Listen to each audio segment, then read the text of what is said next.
This conference will now be recorded. Welcome everyone to the IPAC Canada Novice Infection Prevention and Control course. This is the course orientation. My name is Heather Candon. I'm one of the course coordinators. And I'm Jane Vantone, the other coordinator.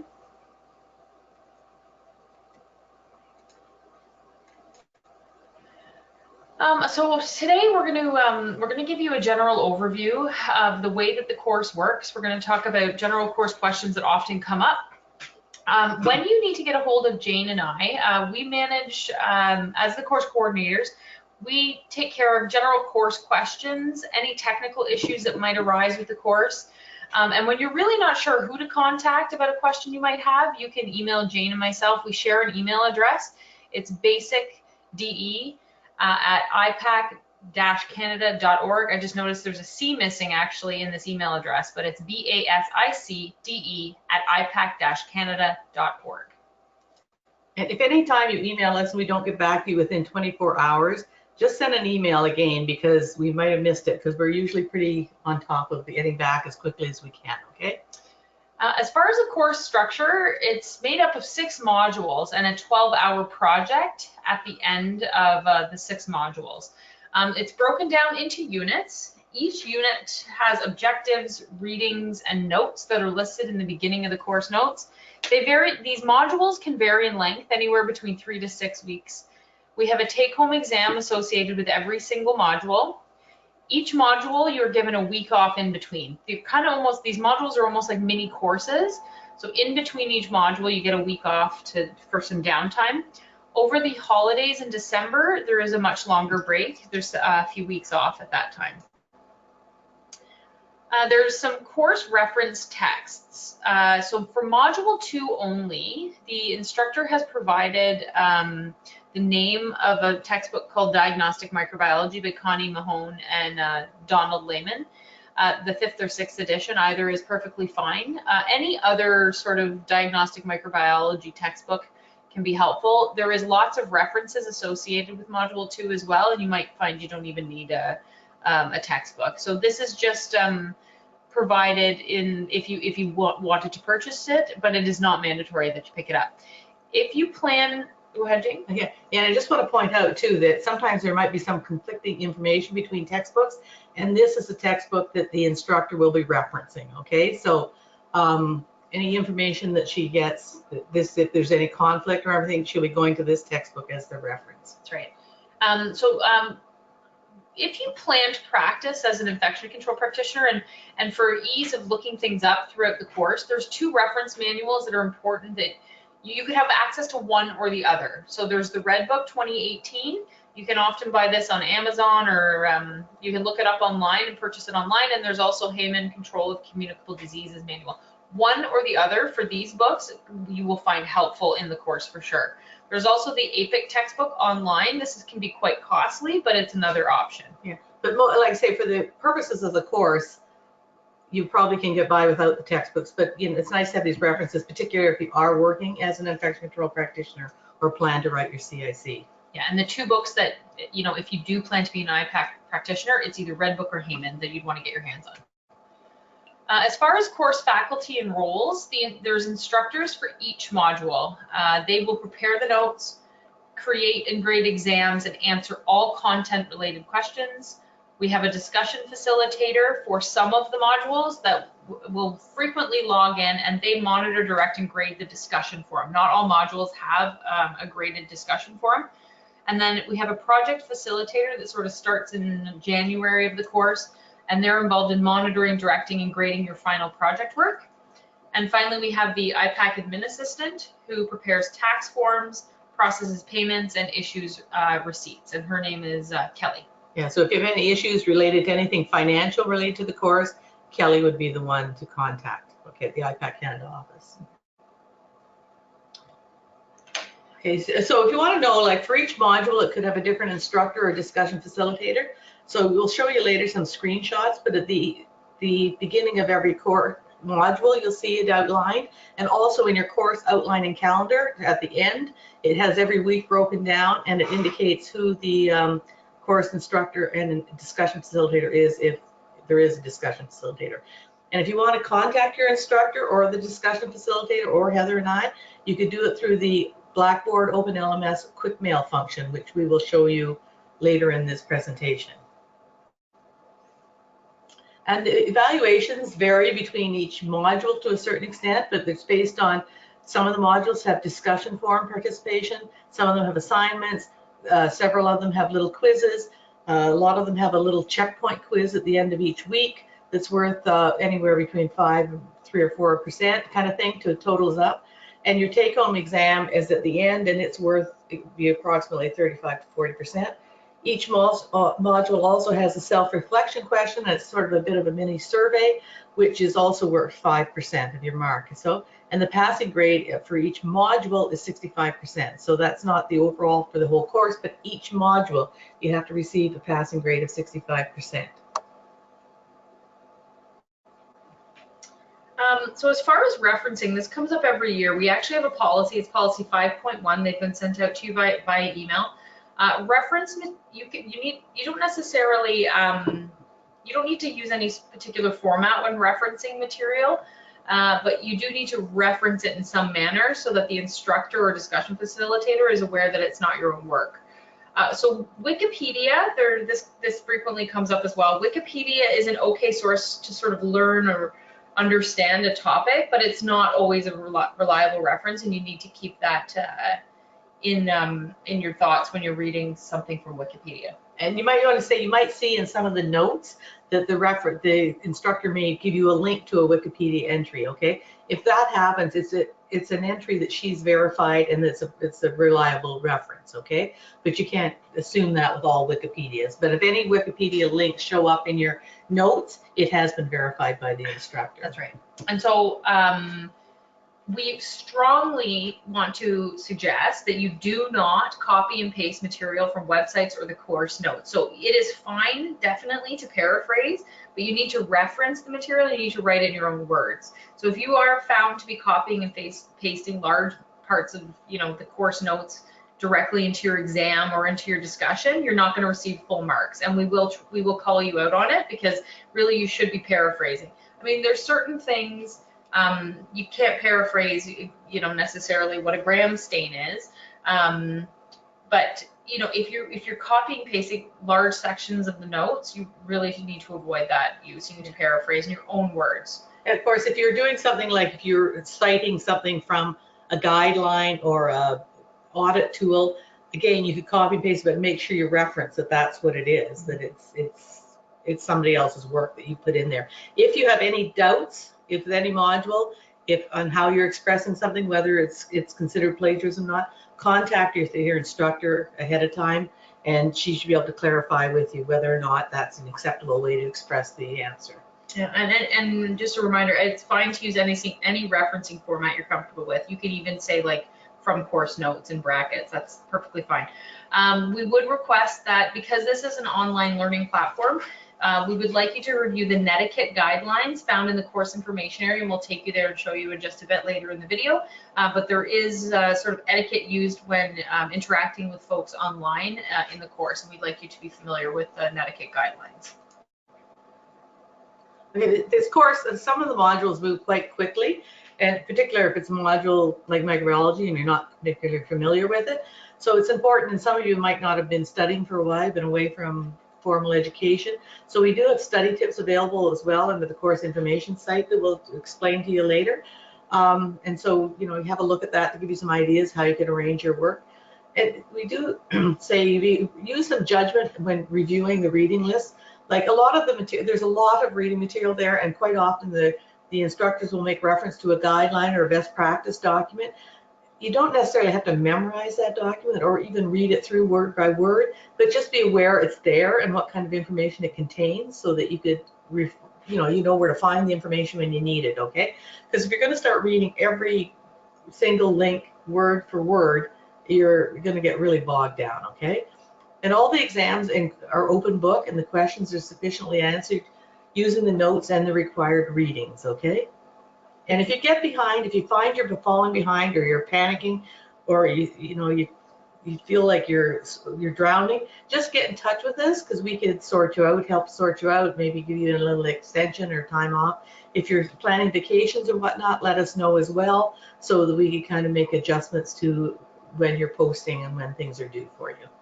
Okay. I would say, while you can answer the majority of the questions using the course notes and required readings, there is, especially in the exam, there is some application questions. You are expected to read those notes required and some of potential readings and apply what you've learned to the question. So it's not always directly, out of the notes in the sense that you can answer it that way. There is some application questions you're expected. Yeah, many of the multiple choice quizzes and whatnot are basically facts that you could find in the notes. But like I say, a lot of the exam questions will be more applying the information. Okay, and for the future, we'd like you to read in the first week of the course, Module 1, Unit 1.1, and complete the assigned exercises. This is a mandatory step and is required. We're requesting that everybody post a picture and a profile, so some information about yourself and what you do, and we'll show you how to do this in your profile area in the Blackboard Open LMS. And we'd like you to go into the general discussion forum area. We'll show you how to do that in just a second. To go in there and answer a question as practice. And then week 1 quiz it consists of about 2 to 3 questions, and it's related to what you learn in Module 1, Unit 1.1. Well, actually, the quiz has questions about all units in Module 1, but there happen to be 2 or 3 questions related to this orientation video. Mm-hmm. And we'll just say when we talk about the discussion forums, there's about 70 students in the class, but you're broken down into various groups, okay? So we'll show you where you can find out what group you're in, but it's important to remember what group you are in when you're doing discussions, because you should be discussing in your specific group, okay? We'll point that out to you again when we do the. Sure. So you're going to receive an email. It's going to be titled IPAC Canada Novice Infection Control Course, New User Account. And this is the way you're going to self-register. Once you've been registered, you can follow the instructions within the email itself. You were given a username and a password, and the infection control course is ipcc.mrooms.net. That's the link to get to the course. You're going to add this username and password. You will then be prompted to change your password. So you can come up with a password that you can remember. If you happen to forget the password that you've entered, there is an option within the ipcc.mrooms.net functionality that you can reset your password. But we strongly remember you try to use a password that you're familiar with and you will remember. Okay, so at this point we're going to switch over to the course website and just give you a demo of what that looks like. If you have not received that email, get in touch with us, okay? Because you should all have received that before the course starts. You should have it by the middle of the first week in September at the latest. That's right. Okay, so what you're looking at here is the course website. So you're just going to put in your username and password that you were provided. I've already reset my password here, so I'm just going to go ahead. I'm using a student profile. So when you log in, you'll see this IPAC Canada Novice Infection Control course here. You're going to click on the top right under My Courses. When you're in here, you'll see your name, and there is an area for your picture to be uploaded. In order to get to your profile area, you're going to click on the profile link right here. Within this area, there's multiple things you can do. So you are able to upload a picture, and we're requesting actually that you upload a picture, and we're going to look at everybody and make sure that they've actually uploaded a picture. It is mandatory that you have a picture uploaded, and you can go to Edit Profile. You can change first name, username, email address, and you can put what city, time zone, etc. And in order to go, you can go through preferences, and there's different things you can change your password in here potentially. Calendar preferences. We would recommend that you probably don't play around too much in here, because if it changes your settings, it might change the way the actual modules and things appear. Okay, so you can, at this point, you can click on the picture area, and you should be able to, oops, it's not loading. It's not loading. Anyway, okay, 1 second. We'll come back to that. where'd it go? I should click, there we go. Oh, it's not doing it. Oh. Okay, so as far as the profile picture, I'll come back to that in just a second. I'll work on that. So next piece, I'm going to take you back to the IPAC Canada course area, and you're going to click on My Courses. So that was the profile area where you can update some information about yourself. The next part, there is a dashboard here, which also exists within each course. There's some preference settings. You can get your grades this way. This is the way you would log out. And this is an important part, is this is where you're going to access any announcements that either the instructors post, the discussion facilitators, or potentially Jane and myself. So if you click on announcements, this is an area where you will see multiple announcements posted from us. So it's every time you log in, you should probably just check on your announcements just to see if there's anything happening. It'd be a good place to start. Mm-hmm. Okay. So Jane's going to take you through the Open LMS student. So basically, you're going to be enrolled in 3 courses. Okay. The Open LMS student orientation is basically something that's provided by Blackboard and Open LMS as a training module. And if you click on this, it's not mandatory at all. Okay. It's basically it's like a user manual for Open LMS. We will be going through some of the major functions that you need to do for the course. But if you really needed, if you want to work through this, it's a 1-hour non-facilitated course that you could just go through. But if you go up here under course information here, you'll see all the different topics that are covered in this particular course. Okay, so you can click on any of them if you're finding you're having trouble and you want to find out more details about Blackboard Open LMS. But like I say, it is non-mandatory, and we will be going through most of the important stuff that you are going to need to know in the course of doing this course, okay?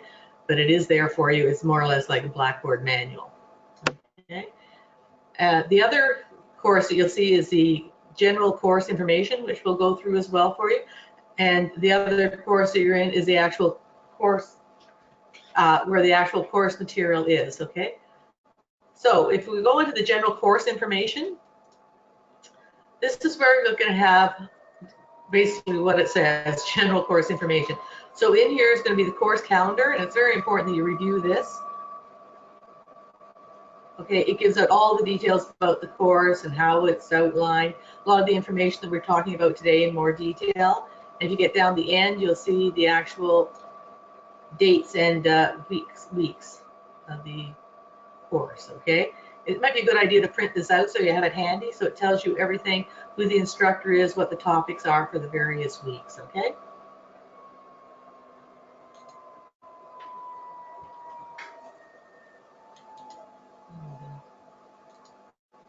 Okay, so then there's also the study tips we talked about, is in file here. There's etiquette guidelines that Heather talked about as well, that's all in there. Course policies and forms. This basically, like it says, it's all the various course policies that we have that you can find here. And in this folder is all the various forms that you need. So if you need an extension or request information, deferral, whatnot, they're all here under the forms, okay? And if you want to get back to where you started, by the way, you can just go click on these little breadcrumbs at the top here, okay? So we go back to course information.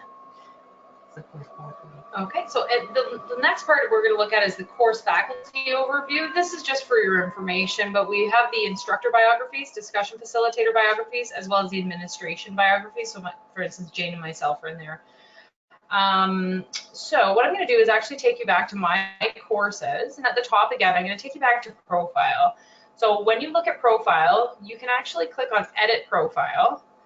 And if you scroll all the way down, this is where you're going to add a picture. So this is how you can upload a picture. User picture. So if you have a picture of yourself saved on your desktop, what you're going to do is just click here, and then you can upload a file. Okay? And that's how you're going to go ahead and upload a picture. Once you upload a picture, it will then show up where this little person icon is. And it is visible to your classmates. And then within that profile area as well, you can add a biography. So under edit profile, we're going to request that you put a little description in here like, hi, my name is Heather and blah, blah, blah. I'm from this city. I work at this place. and I like to play hockey, for instance, and upload a picture. Okay, so that's what we're going to request of every student. That is mandatory. Jane and I, in the first couple weeks of the course, we do go through every single person's profile and make sure that they've completed this task. All right, so we've completed the Open LMS student orientation, and we've indicated that's not mandatory. We've gone through the IPAC Canada general course information. Both these courses will stay active throughout the entire duration of the course, just in case you ever want to access that information. You will frequently probably have to go into this area because this is, as Jane mentioned, this is where you will find all the policies and forms. So you will access this area frequently. So we'll go back to my courses. Now let's actually go into the IPAC Canada course offering. So the way the course is broken up is into individual modules. The modules are accessed on the left-hand side over here. So this is module 1. As we go through each module, they will start populating with module 2, 3, 4, etc. You'll see as part of the module, it gives you the dates the module is happening, when the final exam will be due, who your instructor is, who the discussion facilitator is, and then you'll get a breakdown of what the evaluations look like. So there's a large number of students in the class, and they're broken down into a number of groups. And in various weeks, for instance, you might be required to post as part of the discussion. If you're trying to figure out what group you're in, you just click on what group am I in, you find your name, you find out which group you're in, and then you're responsible for posting in that group. We're requesting that you do not post in any other groups. While you can read all the other groups' information, we're requesting you only post in your group because we have a large number of students. Yes, and also if you don't post in the right group, you probably will not get a grade for your discussion because the discussion facilitator is monitoring. She's looking in each group for the participants, and if you're not where you're supposed to be, you may miss out on grades. That's so it's important you get in the right group, okay? That's right. So we do have mostly the evaluation component of each module. There is some sort of, could be discussion, assignment, something of that nature. We have an online reflection question that's associated with every module. It's worth 5%, and we're basically looking for feedback and things you've learned in the course, and it's standard for each module. We have checkpoint quizzes for module 1, and then the final exam, Jane has already mentioned, is generally worth about 35%.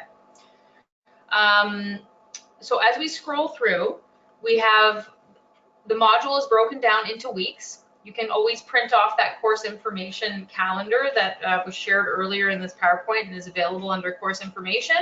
You can see that it says what week it is, the date that the week runs, and then the content that's in here. So when you click on it, within this area, you have, these are PDF files of the course notes. You can click download folder, and all of these files can be downloaded to your desktop, and you can either read it online or print them, whatever you find easiest to do. So we'll take you back through that's the course notes. They're always posted in this manner. The course is generally set up between modules the same way. You'll get the course notes first. If there's any lectures or any online content, it'll be posted. And in this area, we're asking everyone to watch this social media lecture in module 1 potentially. There's also quizzes as checkpoints, and you'll note over here it actually says what date they are due, and there's a little description. So the quizzes themselves do not have to be done in one sitting, so it's not, they're not timed, so you can come in and out when you answer those questions. Yeah, provided you not save it and for grading, okay? Like you go back to it, but once you save it and accept the changes, then you can't change your quiz, okay? That's but right. you can work on it through. These checkpoint quizzes, it's usually like 4 or 5 questions, multiple choice, matching, true or false, maximum 5 questions at the end of each week, okay? It's just sort of checkpoints for that particular week's module. So we have all the quizzes. And you get your feedback right away. It's on the, it's computer marked, so you'll see the feedback, okay? So we have in every single module area, so modules 1 through 6, we have something called the general discussion area. In this area is usually where we'll have students post infection control related questions, and it doesn't even necessarily have to be about the course. It could be questions like, hey, anyone know when the exam might be posted? But it might also just be something you want to, if you want to bounce an idea off somebody with an infection control background, you can click in here and you can actually add a new discussion topic. As part of module 1.1, however, one of the exercises we're requesting is that you join your group, and within the group that you are in, if let's say I'm in group 1, We've asked that you post your name, field of work, and potentially the province that you're in. In order to respond, you just need to hit reply over here on the bottom right-hand side and type in your answer and hit submit, I believe, and it will post. Okay, and then you can actually review everyone in group 1. You can start chatting with one another in this area in the general discussion. So that's the first exercise. Yeah, if you want it, sometimes too, students have said they're interested in saying, find out who in the area wants to maybe get together for study group and this sort of thing. That's where you can post that kind of question to your group. So you're not, this area is not graded, by the way. Yeah. Well, this exercise is mandatory in this area, but in every other module, this is not a graded area. We'll show where the graded areas for the discussions are in just a moment. So you'll see the next part, we're looking at the this is an exam submission link. We will post the exam usually 10 to 12 days prior to the due date so that it's an open book exam. This is how you would submit the exam. You just click on the link, at which point it's going to take you to an area where you just add your submission, upload it off your desktop, and submit. And then it's automatically sent to your instructor for grading. It's important too when you're doing your exam to make sure you have your name on these instructions show up on the front page of every exam, but just to emphasize, make sure your name and your name is on the front page of every page of your exam, okay? And then when you file your exam to upload it, file it under your name is Jane Van Tone exam number 1 or whatever. So, you know, it's easy for the instructor to find them. Okay. We actually, that's a good point, Jane. Actually, what we're going to do as part of this year's, we're going to have a naming convention for your exam. So on the front of the exam, it'll say exactly how we want it to be saved. So it's easier for the instructors to mark and sort them. Okay. Yeah. Okay. At the end of every module too, like Heather mentioned, we have the self-reflection survey for the module, and it's a great activity. It's worth 5% of the module mark. And it's an opportunity where we want to ask feedback on your experience with the module. And it's really helpful, and we've used information from this section to, you know, upgrade the course, make sure it's current and meaningful to students, okay? Your responses are anonymous when they're reviewed, so, you know, we ask you to be honest. It asks you things like, you know, what you've learned in the module, how you could apply the information, did you find it was organized well, you know, was the communication good, was it fair feedback, this type of thing. General questions about what you've learned from the module and what you felt about it. And we do, like I say, be honest in your response, because we do use this information, you know, to adjust the course as over the years, okay? And also, like say, Heather mentioned the general discussion. That's where you can put whatever, you know, general questions and whatnot. But we also have mandatory discussions that are graded in some modules. And because, like I say, you're broken down into groups, and we can't have 70 students all discussing one topic, it just becomes overwhelming. So you are broken down. So if you're in groups 1 to 7, for week 2, you would go into this module, and that's where you'd post. There'd be a question posted that you would answer, okay? And the discussion facilitator monitors that and grades the discussions, okay? So for module 1, for groups week 2 and week 4, groups 1 to 7 post, groups week 3 and week 5, groups 8 to 14, okay? So each module may be different. Some of them don't even have discussions, but if they do, make sure you know which week you are discussing and discuss in the right group, okay? On each module, we also have this glossary of terms, okay? So what we've done here, as we go along, and acronyms are added, because infection control is full of acronyms, we kind of put them in here so that you can see what they are, okay? So we try to add them in this way so that, you know, if you're going through and you're not sure what something means, you go in there and you can find it, okay? And then the final thing is the course dashboard. In here, you can see a list of all the other participants in the course. It'll show, right now there's only our test cases, but you'll see everybody else that's assigned, whether they're an instructor or a student. And you'll also have options there to see your grades once grades are posted in Gradebook, and also the email function that we spoke about is there, and also the announcements will appear here as well, okay? So if you do need to get a hold of any of the instructors, discussion facilitators, or even Jane and myself, everyone should have our email, which is basicde@ipac-canada.org. However, if you need to get a hold of one of the instructors or discussion facilitators, you can access it through this quick mail function, and you can just compose a new email, and everyone who's associated with the course, their email is listed anonymously through this compose new email function. Okay, so that's the way you're gonna get a hold of people. And do make sure when you send an email that you do, if you have a question about module 1, that you make sure you go through when you're sending your email and select Laura Fraser or whoever the instructor is for module 1. Don't send it to everybody or to every instructor, because module 6 instructor is not going to be able to answer your question. Okay, so make sure you're selecting the right recipients for your emails. That's a good point, because when the anonymous, if you say select all users of the course, that means it's going to all 70 students or 30 students or whatever are enrolled in the course, plus all the instructors. So just be cognizant of that. You really should review at the top of the course who you actually need to email.